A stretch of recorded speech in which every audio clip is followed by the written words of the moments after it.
जय माता दी मित्रों, हमारे YouTube चैनल में आपका हार्दिक स्वागत है।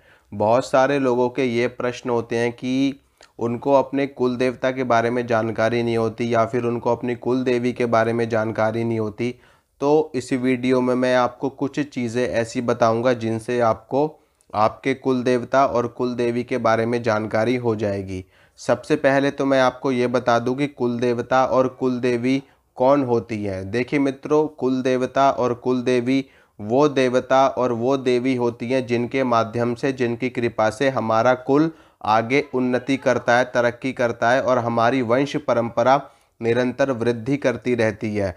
इसके अलावा जिन देवी और जिन देवताओं की पूजा हमारे कुल परंपरा में लगातार होती आ रही हो, यानी कि पहले दादा के टाइम से, परदादा के टाइम से, फिर दादा के टाइम से, फिर पिता के टाइम से, फिर हमारे टाइम से, यानी कि जो हमारे पूर्वजों के समय से ही जो देवता पूजते रहते हैं, जिन देवताओं की पूजा आराधना शादी ब्याह में और कोई नया बच्चा जन्म लेता है उस वक्त पे, या होली दिवाली पे, तिथि त्योहार पे उनकी सेवा लगाई जाती है, उनका भोग लगाया जाता है, उनकी मान्यता पूरी की जाती है, उनकी पूजा करी जाती है, वो देवता हमारे कुल देवता और कुल देवी में आते हैं। उनकी कृपा से ही हमारा वंश, हमारी जो आगे की कुल परंपरा है वो निरंतर वृद्धि करती है और उन्नति और तरक्की प्राप्त होती है। इसमें एक चीज़ मैं आपको क्लियर कर देना चाहता हूँ कि ऐसा आवश्यक नहीं है कि आपका कुल देवता, कि आपके कुल देवता भी हों और आपकी कुल देवी भी हों। ऐसा ज़रूरी नहीं है। हो सकता है आपके कुल देवता ना हो, आपकी कुल देवी हो सिर्फ, या फिर ये भी हो सकता है कि आपकी कुल देवी ना हो, सिर्फ कुल देवता हो। पंच देवताओं का विधान है हमारे शास्त्रों में, हमारी सनातन परंपरा में, जिसमें भगवान गणेश आते हैं, जिसमें भगवान शंकर आते हैं, माँ दुर्गा आती हैं और भगवान शिव आते हैं, भगवान विष्णु आते हैं, भगवान सूर्य आते हैं। तो इन पंच देवताओं का विधान हमारे शास्त्रों में है। और जो भी इनके अवतार हैं, ठीक है, जैसे कि माँ दुर्गा के अनंत स्वरूप हैं, माता काली भी हैं, लक्ष्मी भी हैं, सरस्वती भी हैं, माता शीतला भी हैं, माँ चामुंडा भी हैं, भद्रकाली भी हैं, मसानी भी हैं, शीतला सातों बहनें हैं और बहुत सारे रूप हैं माता के। माता भ्रामरी देवी, चिंतपूर्णी, नव दुर्गा, 10 महाविद्या, ये समस्त देवियाँ माँ दुर्गा का ही स्वरूप हैं। इसी प्रकार से भगवान शंकर के सारे स्वरूप हैं, भगवान विष्णु के सारे स्वरूप हैं। तो किसी भी देवता की पूजा आपके कुल में हो रही होगी, किसी ना किसी की तो हो रही होगी, लेकिन आपको ये समझना है कि आपके कुल परंपरा में कि कुल देवी है आपकी या फिर कुल देवता है। ऐसा ज़रूरी नहीं है कि दोनों हो, किसी किसी के दोनों भी हो सकते हैं, कुल देवता भी हो सकते हैं और कुल देवी भी हो सकती हैं। किसी किसी की सिर्फ कुल देवी हो सकती हैं, किसी किसी के सिर्फ कुल देवता हो सकते हैं। ये आपको पता करना पड़ेगा अपने पूर्वजों से, अपने दादा से, अपने परदादा से, अपने चाचा ताऊ से, अपने पिता से, उन्हीं से आपको अपने कुल देवता के बारे में जानकारी मिलेगी। पहली चीज़ तो ये है कि अगर आप अपने कुल देवता के बारे में पता करना चाहते हो तो आप अपने घर परिवार में बात कीजिए, वहाँ से आपको कोई ना कोई बड़ा बुजुर्ग होगा ही होगा, चाचा ताऊ में होगा, बाप दादा में होगा, कोई ना कोई तो होगा जो आपको इसके बारे में जानकारी दे देगा। अगर नहीं मिलता कोई भी, अगर आपको नहीं मिलता कोई भी, तो एक विधान मैं आपको बताता हूँ, इससे भी आपको पता चल जाएगा। आपको करना क्या है, एक पानी वाला नारियल लेना है, ठीक है, एक पानी वाला नारियल आपको ले लेना है और उस नारियल पे आपको 11 रुपये या 21 रुपये रखने हैं। 11 रुपये या 21 रुपये रख करके कलावे से उस नारियल, कलावे से उन पैसों को उस नारियल के ऊपर आपको बांध देना है, ठीक है। बांधने के बाद में कलावे से लाल रंग का या फिर पीले रंग के वस्त्र में उस नारियल को आपको लपेट देना है। लपेटने के बाद में आपको बैठ करके, आसन के ऊपर बैठ करके अपने कुल देवता को या अपनी कुल देवी को याद करना है। आपको इस प्रकार से बोलना है कि मैं अपने कुल देवता या फिर कुल देवी, मैं नहीं जानता कि मेरे कुल देवता हैं या मेरी कुल देवी हैं, लेकिन जो भी मेरे कुल देवता हैं, जो भी मेरी कुल देवी हैं, मैं उनका आवाहन करता हूँ। आप आइए और अपनी ये भेंट स्वीकार कीजिए, ये अरदास स्वीकार कीजिए और मुझे अपने दर्शन करवाइए स्वप्न में आकर के, ताकि मैं आपकी पूजा कर सकूं, आपकी सेवा उठा सकूं, आपकी मान्यता पूरी कर सकूं। मुझे सपने में दर्शन दे करके मुझे अपना ज्ञान करवाइए, मैं अनजान हूँ, मैं नहीं जानता कि मेरे कुल देवता कुल देवी कौन है। इस प्रकार से अपने कुल देवता से आपको प्रार्थना करनी है और उसके बाद में वो नारियल आपको अपने मंदिर में रख देना है। ठीक है, मंदिर में रख देना है।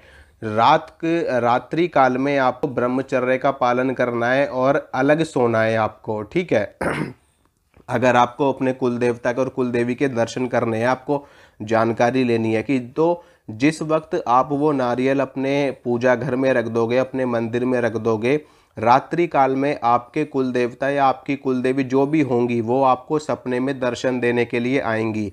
लेकिन उस वक्त पर आपको पहली चीज़, एक तो ब्रह्मचर्य में आपको रहना है। ठीक है, और आपको अलग सोना है, आपके आसपास कोई भी नहीं होना चाहिए।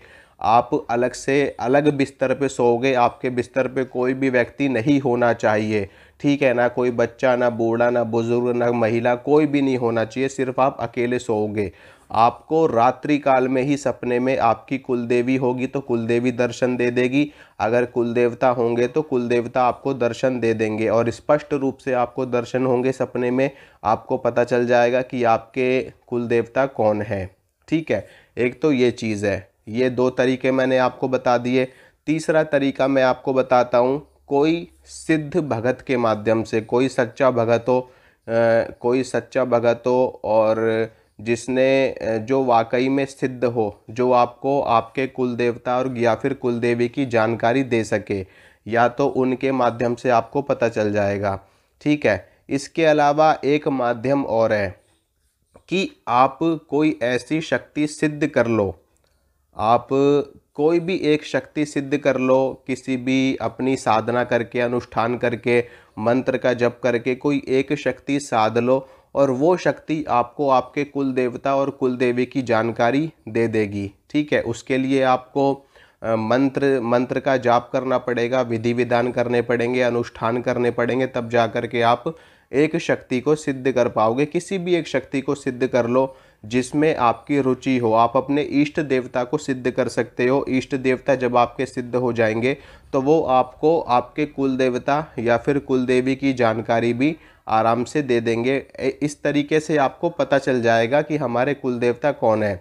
ये 3-4 तरीके जो मैंने आपको बताए हैं, इन तरीकों को फॉलो आप करोगे तो निश्चित रूप से आपको दर्शन होंगे। या तो भगत से पता कर लो किसी से, या फिर आप खुद साधना करके कोई शक्ति सिद्ध कर लो, या फिर आप वो जो अरदास वाला तरीका मैंने आपको बताया, नारियल पे अरदास रख के, या तो वो वाला तरीका कर लो।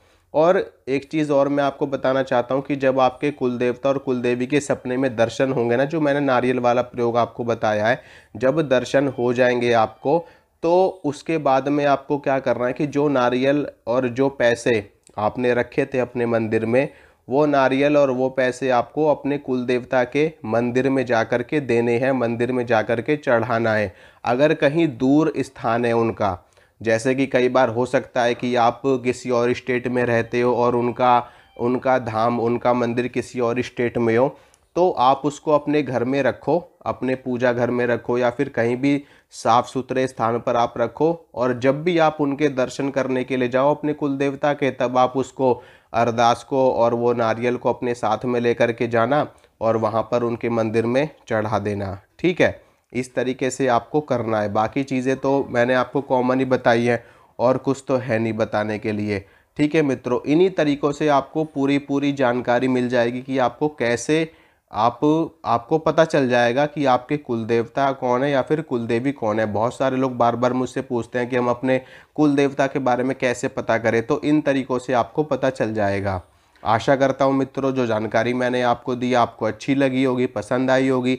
अगर मेरे द्वारा दी गई जानकारी आपको अच्छी लगती है, आपको पसंद आती है, तो वीडियो को लाइक कीजिए, वीडियो को शेयर कीजिए, चैनल को सब्सक्राइब कीजिए। मिलूँगा आपसे अगली वीडियो में, तब तक के लिए जय माता रानी की।